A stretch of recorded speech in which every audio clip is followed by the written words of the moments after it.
What's going on, guys? Welcome to another episode with your boy Franklin. Welcome to Storytime. This is your first time. Thank you for stopping by. Storytime is basically the segment where people send me their stories to my email at foodchannel1960 at gmail.com. Look in the description below if you're watching this on YouTube. Now, today's episode is a wife gave estate to her family and left me hanging, right? This brother sent this to me a few days ago and he wants me to, you know, share the story.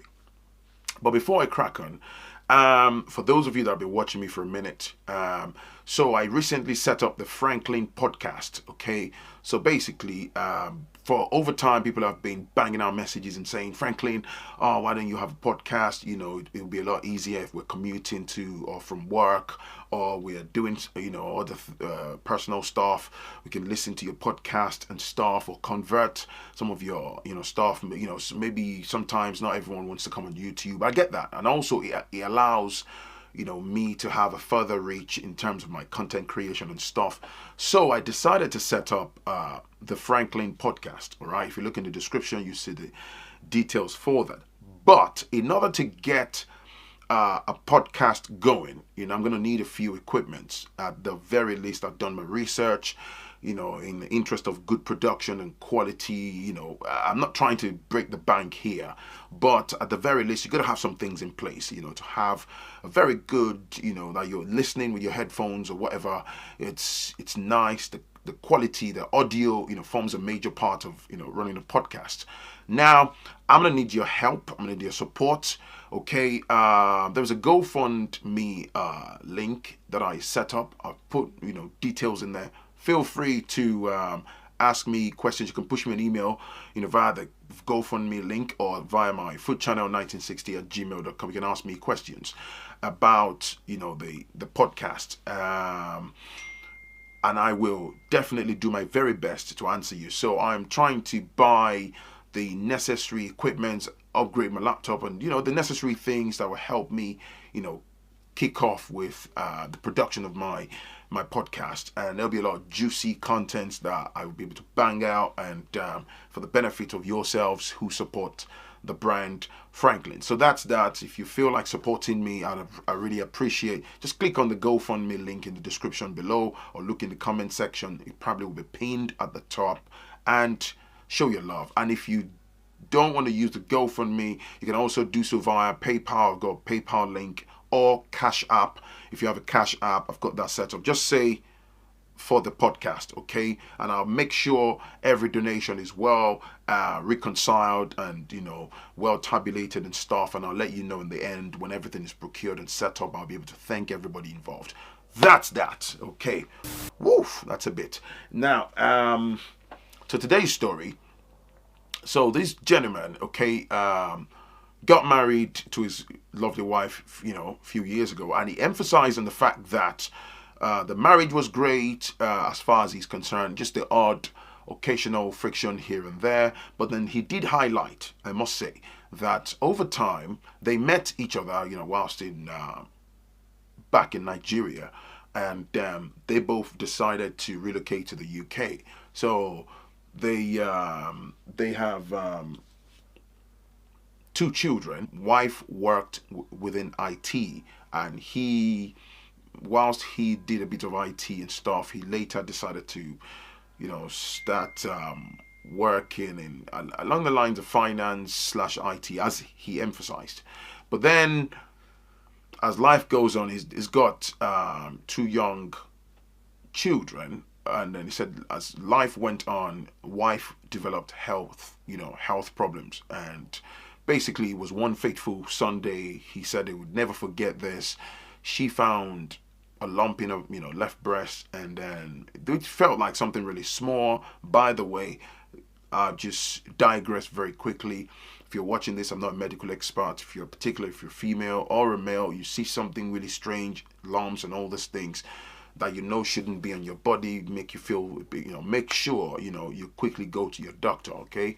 Because for some of these things, hopefully when you find something really strange early, nobody wants these things, but if you catch it very early, the chances of surviving, I think it's up there with oxygen, right? So anyway, they found something, but she was like, "Oh, it's nothing," and stuck kind of glossed over it. So he said at the time, he said to her that, "Babe, let's go to the doctors and stuff." But she just like, "Don't worry about it. I'll be okay." Blah blah blah, and that's that. So, but then months went past, and then one night she told him again that, "Look, that lump that I said to you, just that tiny little lump. It feels like that thing's gotten bigger, just towards the underneath part of her left breast and stuff." And then, and he insisted, and she was starting to feel a bit funny. So long and short, they discovered that she had, breast cancer and stuff, and which was quite devastating and shattering for the family. And he said, as soon as the chemo treatment kicked in and all that stuff, it just started draining her energy and everything. And he said at the time, she had to come off work because she couldn't, started losing her hair, lost so much energy, and this really changed. I can imagine, absolutely affected the dynamics of their family. They've got 2 children. He was working, and she had to stop working because she couldn't cope. Now, I'm going somewhere.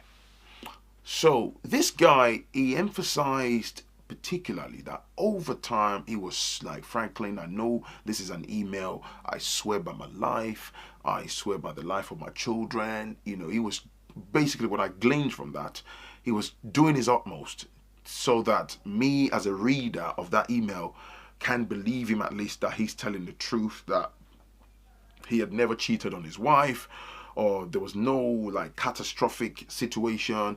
The odd argument here and there, like as couples do, and there was a time they had a major argument, which wasn't anything serious. It was around finance. But then he emphasized that he was involved in a car accident at some point. So there was an insurance compensation that he got. So wife said they should use that money to put in some particular investment here in the UK. But he had other ideas, right? So he insisted that, "No, I'm going to take this bread, I'm going to take it to the motherland, Nigeria, and invest." Investment is investment. So he wasn't all that, gravitating towards the idea of doing that. She wanted him to. So they kind of had a bit of a clash. "No, I'm not." And then, he said he went ahead and did this investment, but she wasn't supportive. He didn't understand why. But anyway, he ignored it and they moved on. Okay. And then his family's kind of like, usual crazy stuff. He got involved in investment and tried to take advantage and stuff like that. And then he quickly, was around property, real estate, so he quickly cut their hands off and stuff. But the wife was weaponizing all that and saying, "Oh, I asked you to do this in the UK," and then referring to another family friend that had made money from that investment. Anyways, basically, the wife was insisting that he could have made a lot more bread by investing in the UK. So they put that aside, they carried on with their life. So her dealing with the cancer, chemo and all that, changed the dynamics of their whole family, like I said earlier. And then, of course, they thought she was going to beat the cancer and stuff, and unfortunately she didn't. And that pretty much obliterated her existence as a human being. She died untimely, and which, I'm very sorry to hear that. Nobody deserves to die of that very deadly disease. But then she passed away, and he was left with the 2 children. Became a single dad, and life changes automatically at that point. And he said, whilst all of that, she was in sick bed, going to hospital, doing, losing a lot of weight, lost her hair. He was always by her side. He did his very best as a man. He affected it himself. He was stressed. He had to be there for the kids. And eventually she died. And then he emphasized there was a bit of a friction with the family. He said he doesn't want any elaborate, like a burial ceremony, because it's devastating enough that he's lost his wife. He just wants something amicable. Let's lay her to rest quietly, and let's just, because he's still grieving and he's unable to gain closure just like that. He's got the children. So anyway, eventually they came to a common, agreement, and they did that. But he understood that some members of a family weren't particularly happy. They wanted to have some kind of elaborate. And I've always said this, I digress. I've always said this. I don't understand the essence of these amplifying burial ceremonies and having elaborate parties and drinking and boozing and stuff. To me, it's just pointless. It's silly. But hey, each to their own. So the long and short was, he then found out shortly afterwards that his wife, when I say use the word estate, what she's got in the bank and all that stuff, and then he uncovered the fact that the wife actually had investments and all that. So what really shattered these brother was a lot of things that this woman had that was absolutely kept away from him. His wife of, he said, been married for about 15 years of their life. They've known each other for roughly 20. So that's a long time, right?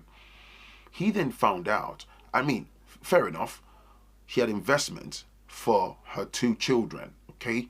But she handed over the estate to the man's family, particularly her dad, mom and brothers and stuff being in charge of the estate. Basically, he said he found out that there was a property in a property here in the UK in the children's name. He never knew that his wife bought a buy-to-let property, which is basically a property. He said it's a 3-bedroom house that was converted and which she uses, rent out to tenants. She never told him. And also some shares and some other monies and parcel of lands in Nigeria and stuff. So these, on top of the fact that his wife died abruptly, absolutely shattered his brother to smithereens. Like, wow. So it's like the family just kind of put up, they kind of drew this battle line type thing, and he's asking questions, and they even threatening him that they might file for custody of the children. And he said he's never had any issues. But he did say, though, that he remembers from day one that his wife's mom never really liked him. From day dot. But she wasn't exactly confrontational. Were always cold, would just do the fake smile and all that. So they've hijacked the passing away of their daughter. They've weaponized that against him. And it's like he said, all the siblings that used to be really nice to him and laugh and smile, and it's like they've all turned out to be 3-headed dragons. They don't want to have anything to do with him. And it's like, oh, my sister's this or sister's that, blah, blah, blah, blah. Oh, they even said, somebody slyly said, oh, when you found out the first time, oh, you could have done better as a man. But you knew when she had the lump the first time, you could have been pragmatic, but you left it anyway. I mean, what does that say about you? Perhaps you didn't really love her. And that cut through this brother like a knife, because he told me, said, Franklin, as I type this email, I'm in tears. And I can understand, man, it's painful.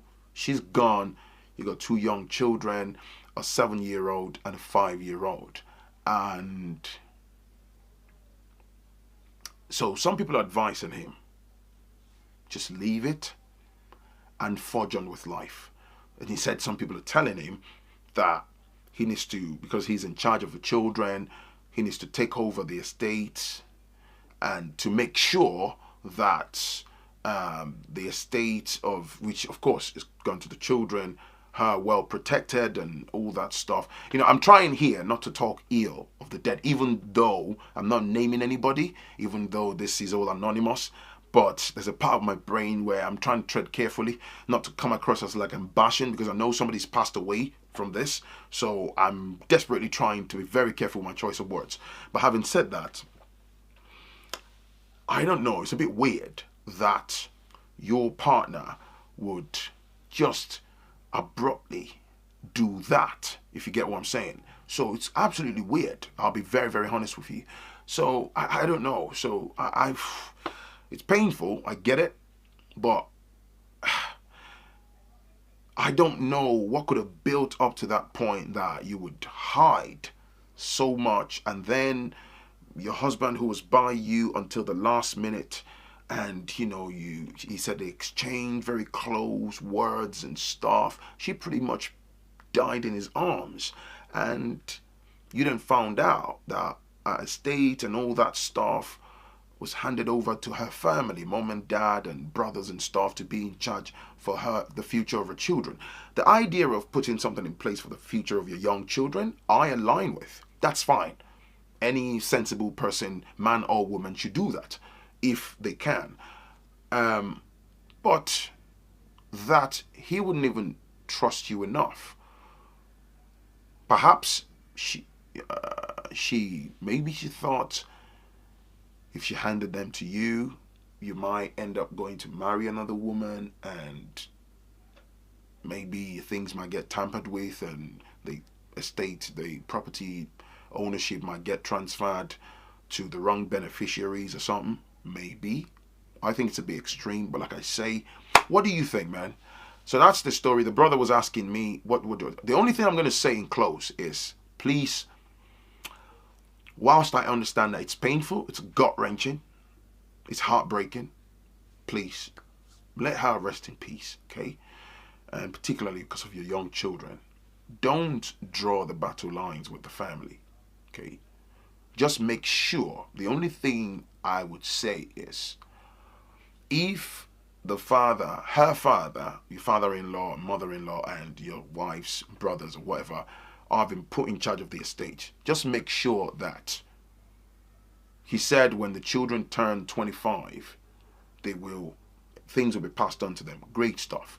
Just make sure that measures are put in place. The only thing I would do as a father is I can get a lawyer involved to make sure that those people are also held accountable. Because in the event, in the situation where you've got like a property which is out there for rent, and they will be handling with the rentals, and I don't know if there's any extra monies left and stuff in the accounts. You want to make sure that they are not abusing their position and they're not lining their own pockets. Okay, I'm not going to be fighting for that estate for personal gain. No, the only thing I'm interested in, okay, you've been asked to stay in charge, that's fine. But I've also got to make sure that you don't then take advantage of that situation for your own selfish gain. So as long as 100% of that estate, whatever your wife left, goes to your children, then I'll just say to you, brother, move on with the rest of your life, and I wish you well, okay? Anyway, that's me done. What do you think? I would really like to hear from you guys. It's your boy Franklin. Hit the like button. Don't forget to smash on the subscribe button and bang on the bell button. Select all so you can get alert when I do videos like this and when I'm on a live stream, okay? And like I say, the Franklin podcast, please look at the GoFundMe link below in the description and in the comment section. I would like your support. I'd like your help. If you want to do beyond that, you can support via Cash App or via PayPal. All the links are in the description. All right. I want to get the podcast going and put out more juicy content and stuff. What do you think? What do you think about the situation? Is there something missing? There's a part of me that's saying there must be a reason. Like that's like a really, really strange way to behave. But I'm treading carefully here. It's your boy Franklin. Let's keep that conversation going on below, and I'll definitely catch you in the next one. Peace and love. Bye now.